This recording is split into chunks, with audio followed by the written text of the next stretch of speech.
So I'm just going to try something out with my technical preparation here. It's a glorification about Srila Vrindavan Das Thakur, who he wrote Chaitanya Bhagavat, of which Krishnadas Kaviraj then followed through and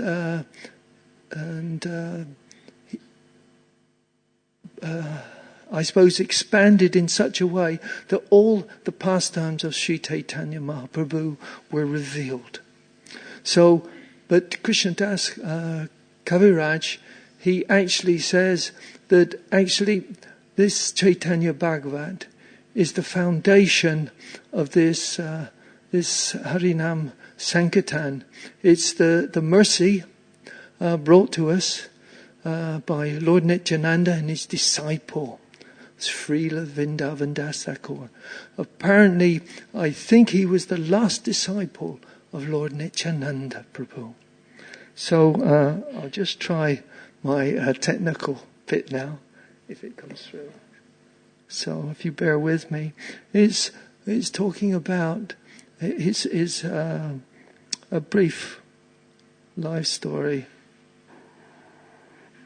I hope it comes. One of the principal associates of Lord Chaitanya, Srivas Thakur, had 3 brothers.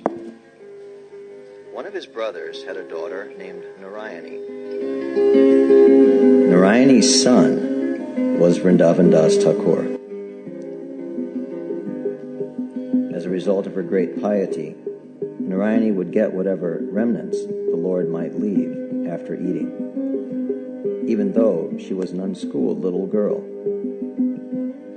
Indeed, it was by the mercy of the Lord's prasad that Vrindavan Das Thakur took birth in the womb of Narayani as the incarnation of Vyas. While Vrindavan Das was still within the womb, Narayani became a widow.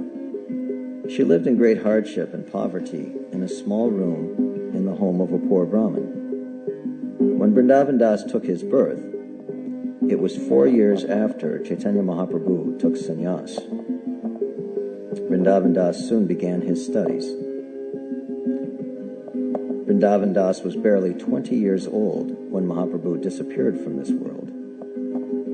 Soon thereafter, he accepted initiation from Sri Nityananda Prabhu. Vrindavan Das Thakur is Sri Nityananda's eternal servant.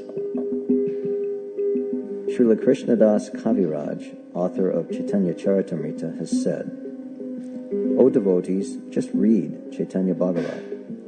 By reading this book, you can understand all the glories of Sri Chaitanya Mahaprabhu. As Vyasadeva has compiled all the pastimes of Lord Krishna in the Srimad Bhagavatam, Thakur Vrindavan Das has depicted the pastimes of Lord Chaitanya. Thakur Vrindavan Das has composed Chaitanya Bhagavat. Hearing this book will diminish all misfortune. By reading Chaitanya Bhagavat, one can understand all the glories and truths of Lord Chaitanya and Nityananda, and come to the ultimate conclusion of devotional service to Lord Krishna." He continues, "If even a great atheist hears Chaitanya Bhagavat, he immediately becomes a great devotee." The subject matter of this book is so sublime that it appears that Sri Chaitanya Mahaprabhu has personally spoken through the writings of Sri Vrindavan Das Thakur.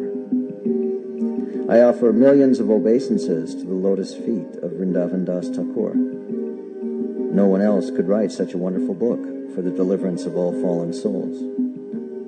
Anyone in the 3 worlds who hears it is purified. Vrindavan Das Thakur is Lord Nityananda's favorite devotee, and therefore he is the original Vyasadeva in describing the pastimes of Sri Chaitanya Mahaprabhu. Vrindavan Das's book was originally called the Chaitanya Mangal. It is said that Srila Lochan Das Thakur and Krishnadas Kaviraj gave it the name Chaitanya Bhagavat. Others feel that Vrindavan Das himself renamed his own book. Finally, Krishnadas Kaviraj offers a poem at the lotus feet of Thakur Vrindavan Das. Krishna's life was written in the Bhagavat of Vyas. The Veda Vyas for Sri Chaitanya was Vrindavan Das. Vrindavan Das has called his book the Chaitanya Mangal. Whoever hears his book, no grave misfortunes shall befall. Who reads it knows the glories of Chaitanya and Nitai, and knows what Krishna Bhakti is, and how it is, and why.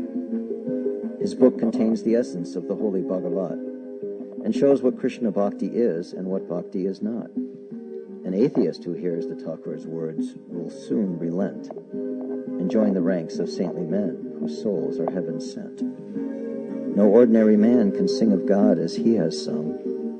The Lord himself has spoken through the Thakur's holy tongue. I bow 1,000,000 times before the holy lotus feet of Sri Vrindavan Das, whose verses are so sweet. That one who reads them shall be freed from this dark mortal earth. I bow 1,000,000 times before the place where he took birth. Sri Vrindavan Das Thakur ki jai. Thank you for your patience and listening to that. It seemed to work out okay. It's interesting actually to note that there are two Bhagavats now. We have one which is Srimad Bhagavatam. It's Veda Vyas. But also Vrindavan Das Thakur is supposed to be an incarnation of Veda Vyas, but bringing us the Bhagavat of Lord Chaitanya. And this Bhagavat, as it pronounced, is the mercy incarnation of a Bhagavat. It's that reaches out and says the glories of Bhagavatam, but in terms of this Harinam Sankirtan, the mercy brought for this age of Kali, which is specially meant for us. So he has Srila Vrindavan Das Thakur has a special place in Hare Krishna, Krishna Krishna, Hare Hare, Hare Ram, Ram Ram, Hare Hare. There's one actual feature about him too, actually. Within that Chaitanya Bhagavat, he warns about the Vaishnava Parad. He says that actually that those who commit offences to the devotees, they must understand that actually that this is the lotus feet of the Supreme Lord. And he says, I shall kick them in the head, he says. And it seemed like a strange thing, but Bhaktisiddhanta followed up on that actually. And he said, I shall kick them in the head too. And but why? Why kick them in the head? He says, because it's to wake them up. They mustn't do it. And so we can understand. So through these teachings, that he's brought us a special Bhagavat, which is so that we can stay with the mercy. And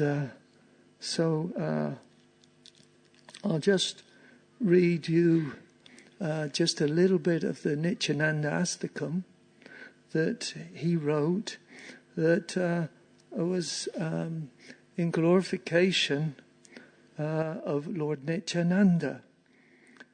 And it says here, Sarachandra Birantam Spuratamala Kantim Gajagatim Hari Premam Matam Dita Paramas Sattvam Smitamukam Sadagunam Netram Kara Kalita Vetram Kalipidam Bhaje Nityanandam Bhajan Taru Kandam Nirvati. I worship Lord Nityananda, the limitless root of the tree of devotional service, as he walks with the grace of a majestic elephant. His pure, splendid beauty shines like an autumn moon. Though he himself is the absolute truth, he is maddened with pure love for Lord Hari. He smiles and he rolls his eyes in apparent intoxication. He carries a stick in his hand, in the mood of a cowherd boy, but he breaks the power of the age of Kali. Rasanam agaram savajana gana sarvas famatulam. Tadieka prana pratima vasura janavi patim. Sada premon madam padama vititam mandamanasham. Bhaje nityanandam bhajantaru kandam nirvati.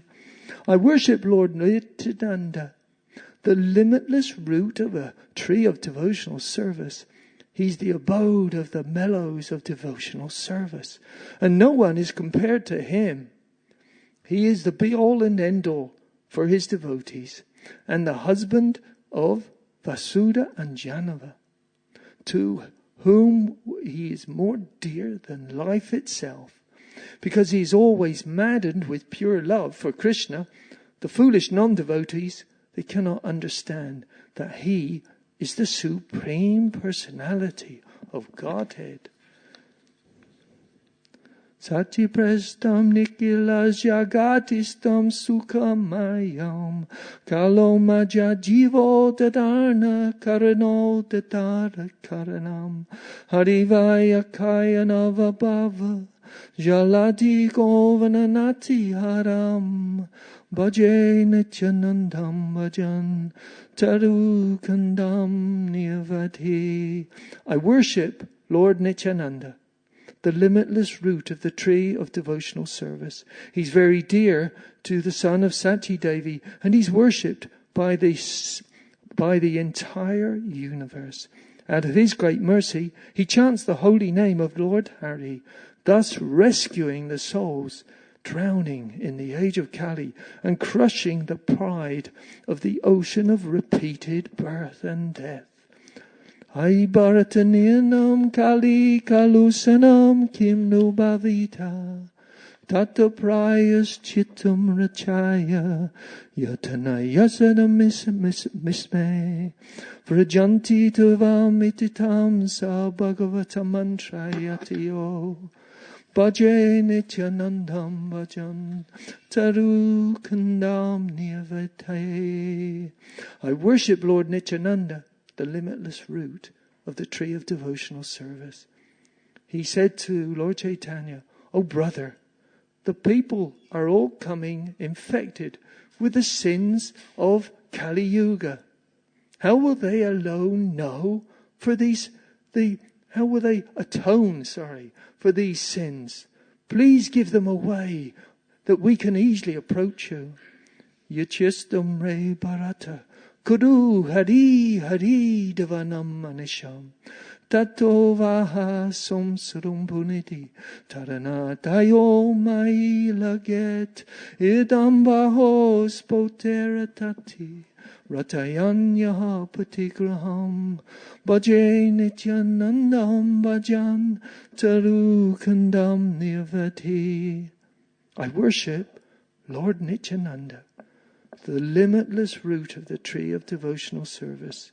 He went to each house in Bengal, and raising his arms he said, "Oh brother, if you will please constantly chant the holy name of Lord Hari, if you do this, you will become free from the ocean of repeated birth and death.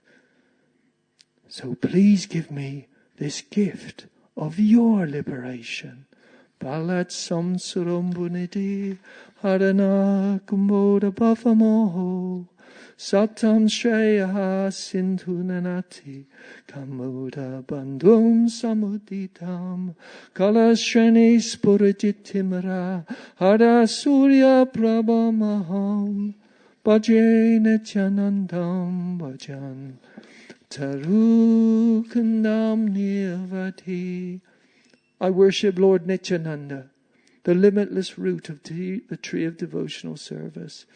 He is the Agastya Muni, who forcibly swallows the ocean of repeated death. He's like a rising moon. He's the friend of the blooming lotus, who expands the ocean of the saintly devotees' good fortune. He is the blazing sun who extinguishes the darkness of the community of the demons. Natantum gayantum harimanuvadantum pati pati vrajantum pasyantum savamapina dayantum janaganam prakurvantam santam sakaruna drigantum pragalanad bhaje nityanandam bhajan tarukandam nirvati. I worship Lord Nityananda, the limitless root of the tree of devotional service. He travelled on every path, dancing and singing the names of Lord Hari and describing his glories. Without considering his own interests, he was merciful to the people, and he cast upon them his merciful sidelong glance.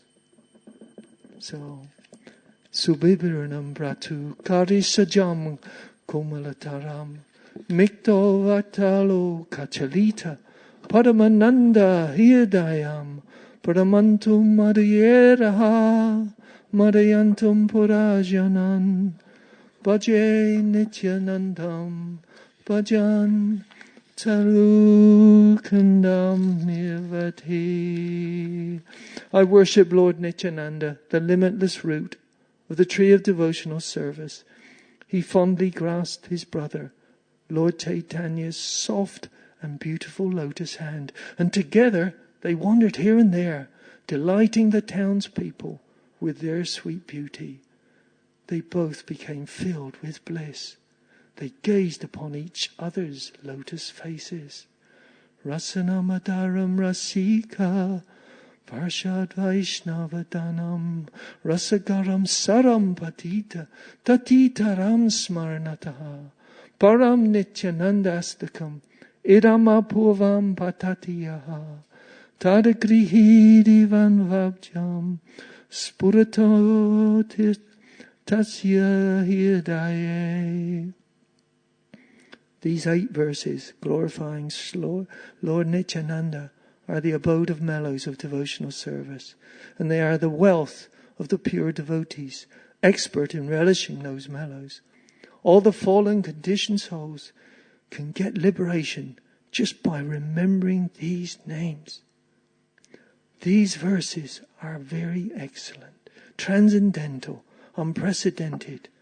May the 2 lotus feet of Lord Nityananda appear when you read these verses and remember Lord Nityananda. So, Lord Nityananda ki jai, Sri Vrindavan Das Thakur ki jai. So he's glorifying his spiritual master. And Lord Nityananda, as I say, he was probably he was the last disciple of Lord Nityananda. And so he wanted to pass on this special mercy that Lord Nityananda gave to us. So I think there we're now ready to start the Bhagavatam class. So I thank you for your patience in hearing these verses. They're purifying knowingly or unknowingly. It's a lot to take in, but so is this mercy, I must admit. So thank you for your patience. Okay. So I was wondering, where is he? Oh yeah, Gaura Krishna Prabhu has kindly consented to do the meter of the verse for today's class. So if we could follow him, this would be very nice. Would you like me to read verses 51 and 52? Because they are also in the... So I'll continue with the translation, but first we'll chant. Can you chant the verses 50 and 51, please? Yeah.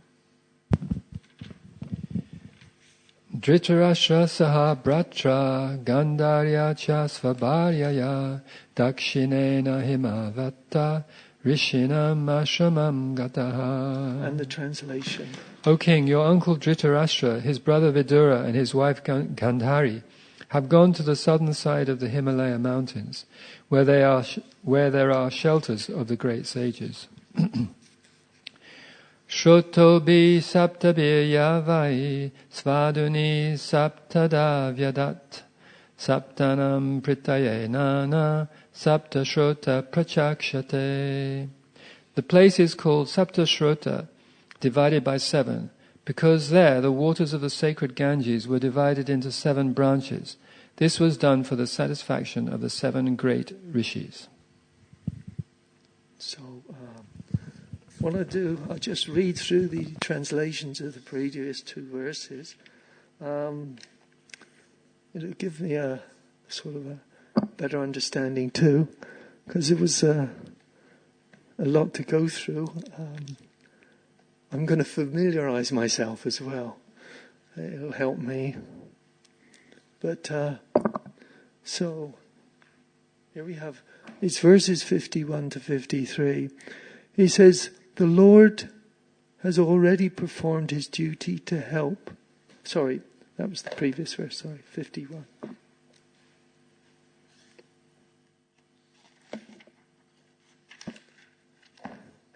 Translation and purport of 51. O king, your uncle Dhritarashtra, his brother Vidura, and his wife Gandhari have gone to the southern side of the Himalayan mountains, where there are shelters of the great sages. Purport. To pacify the mourning Maharaj Yudhisthira, Narada first of all spoke from the philosophical point of view, and then he began to describe the future movements of his uncle, which he could see by his foreseeing powers, and thus began to describe as follows. And then 52, translation.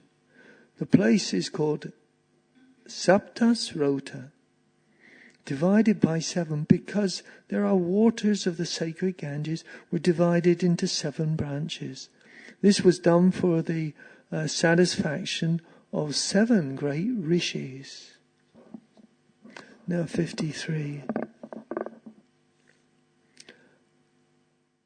On the banks of the Saptarota, Dhritarashtra is now engaged in beginning Astanga Yoga by bathing in the waters 3 times daily. In the morning, in the noon, and in the evening, by performing the Agnihotra sacrifice with fire and by drinking only water. This helps one control the mind and the senses and frees one completely from the thoughts of familial affection. Purport. The yoga system is a mechanical way to control the senses and the mind and divert them from the matter of spirit.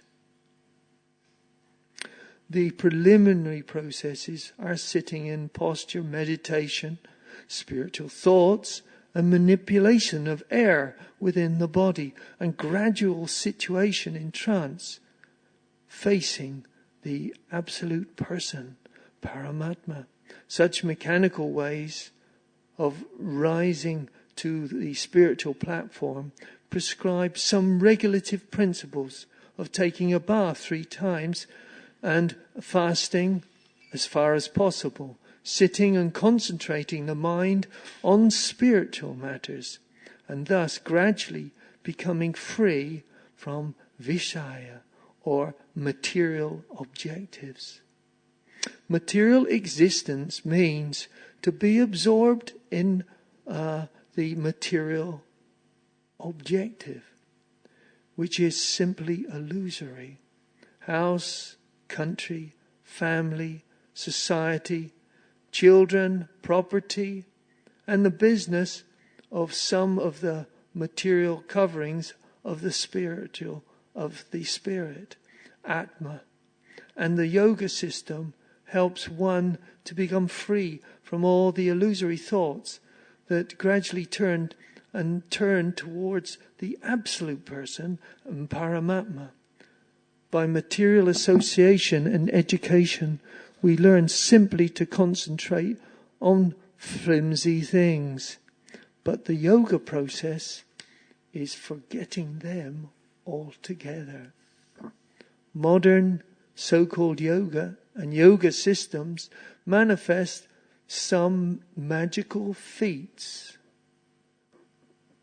And ignorant persons are attracted to such false things, or they accept the yoga system as a cheap healing process for the diseases of the gross body. But factually, the yoga system is the process of learning to forget that we have acquired that which we have acquired throughout the struggle of existence. Dhritarashtra was all along engaged in improving his family affairs by raising the standard of living for his sons and by usurping the property of the Pandavas for the sake of his own sons. These are common affairs for the man grossly materialistic and without knowledge of the spiritual force. He does not see how this can drag one from heaven to hell. By the grace of his young brother Vidura, Dhritarashtra was enlightened and could see his grossly illusory engagements, and by such enlightenment he was able to leave home for spiritual realization. Sri Naradev was just foretelling the way of the spiritual progress in a place which was sanctified by the flow of the celestial Ganges. Drinking water only and without solid food is also considered fasting. This is necessary for advancement of spiritual knowledge. A foolish man wants to be a cheap yogi without observing regulative principles. A man who has no control over his tongue at first can hardly become a yogi. Yogi and bogi are two opposite terms. Bogi, or the merry man, who eats and drinks and cannot be a yogi. For a yogi is never allowed to eat and drink unrestrictedly. We may note with the prophet how Dhritarashtra began his yoga system by drinking water only and sitting calmly in a place with a spiritual atmosphere, deeply absorbed in the thoughts of Lord Hari, the personality of Godhead. Om Jnanatim Randasya Jananjana Salakaya Chakshun Melatam Yana Tasmei Sri Gurave Namaha Sri Chaitanya Manobhistam Sitapitam Yena Bhutale Svayam Upakaramayam Tatati Savapatanti Kamha Vandeham Sri Guru Sri Yuta Patakamala Sri Guru Vaisnavamscha Sri Rupam Sagarajatam Sagana Lalita Sri Vishakanavitamscha He Krishna Karano Sindhu Dinabando Jagatpate Gopesha Gopika Kanta Radha Kanta Nostente Tapta Kanchana Gorange Radhe Vrindavan Ishvare Vishabhano Suti Devi Pranamami Hari Priye. There's a lot in this purport.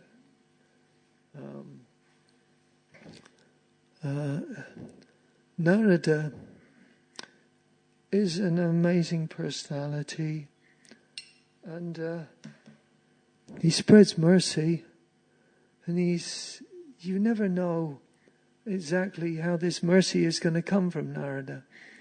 He encourages Kamsa to kill the babies, but he had a purpose. It was a most unusual purpose. But the purpose was he wanted to bring Krishna. And so the purpose is he wants people to come to Krishna, no matter what he has to do to bring them to them. And so here he's helping us all to come closer to Krishna. He says in the purport here, Srila Prabhupada is, Srila Prabhupada ki jai. The yoga system is a mechanical way to control the senses and the mind and divert them from matter to spirit. The preliminary processes of sitting in a posture, meditation, spiritual thoughts, manipulating of the air through the body, and gradual situation in trance is and then in trance facing the absolute person and Paramatma.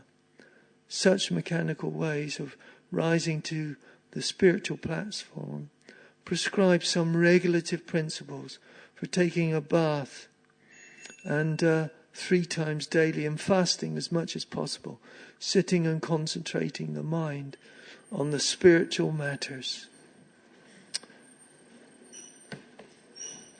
So what I'd like to do is just make some comments as we go through that have come to I've picked up from different places, but it's mainly based on how this spiritual path is not an easy path. It's a struggle, and here it says here, this is Bhaktivinoda Thakur. He says, we are put to test and trial in this world only, but the kirtan of the devotees can succeed. Kirtan, it says, we're put to test and trial, but in kirtan, and I don't know if you noticed, but it's a very purifying process. That somehow any amicable,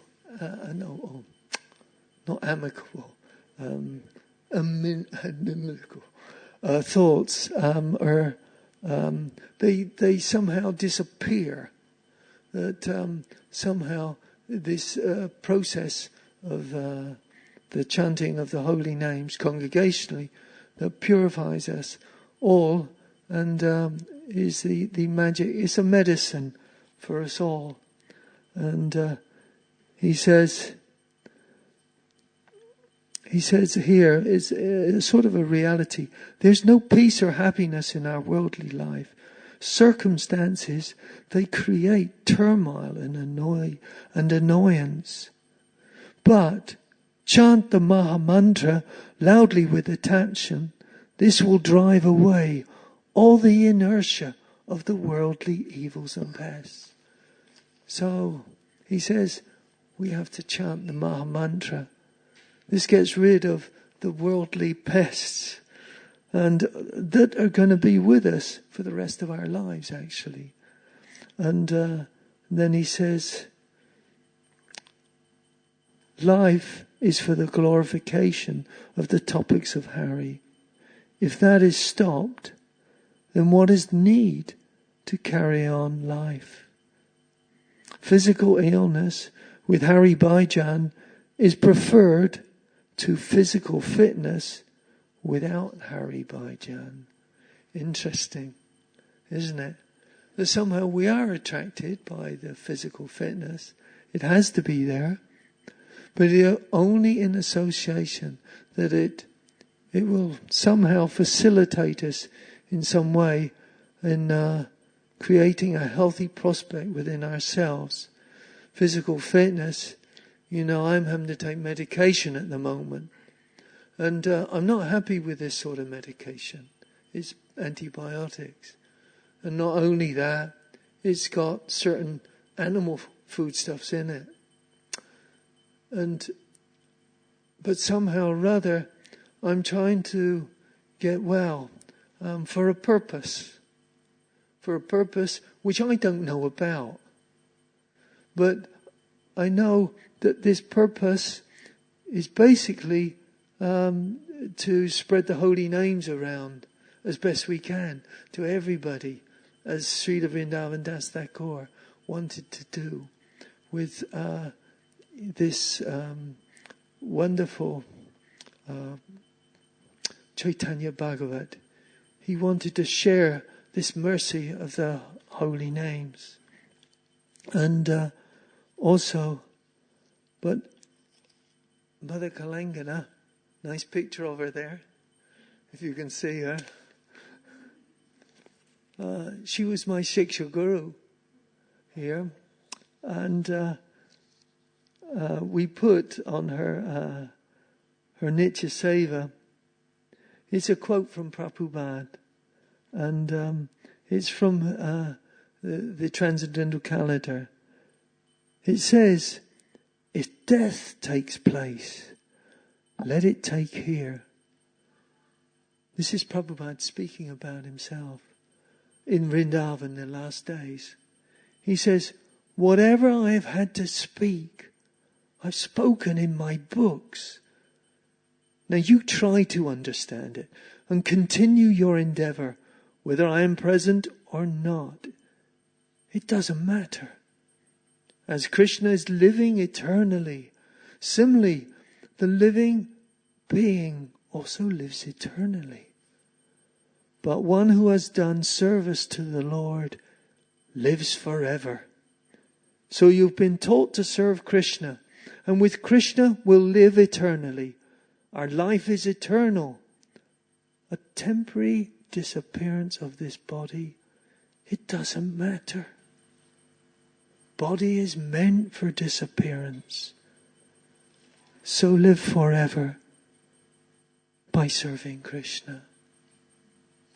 It's a wonderful message because people are afraid now of disease and old age and God knows what's out there that's yet to come.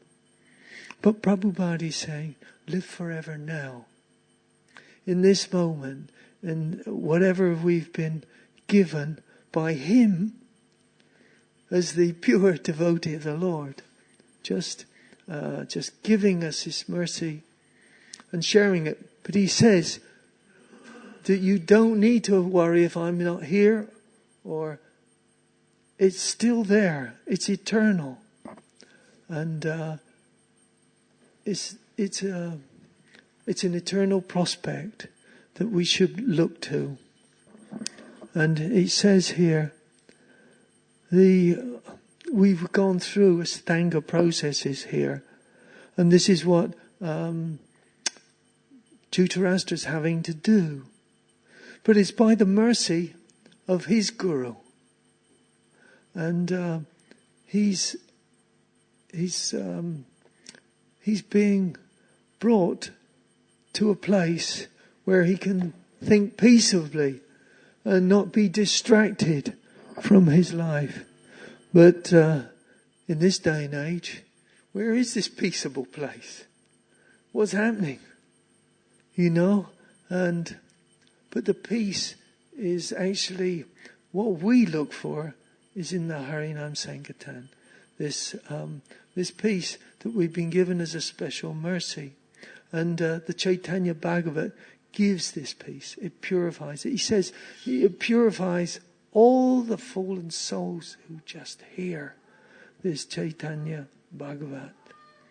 So Lord Nityananda, he was like an incarnation of the mercy of Chaitanya Mahaprabhu, and they were brothers. But somehow or other, they were different characters. And so we should find out that actually that we're all different characters. That somehow we will learn that we must get along together in a house the whole world can live in. I think Sutaba quoted that last week. Of course, that is so. If we can just accept that actually we are different, that we're all part and parcel of Krishna, and that we're all brothers and sisters, and this business of that somehow or other that Lord Nityananda tried to emphasize. He says, don't commit Vaishnava aparad, or just follow your spiritual master, his teachings. This is very, very important, because I myself suffered for not following the teachings properly.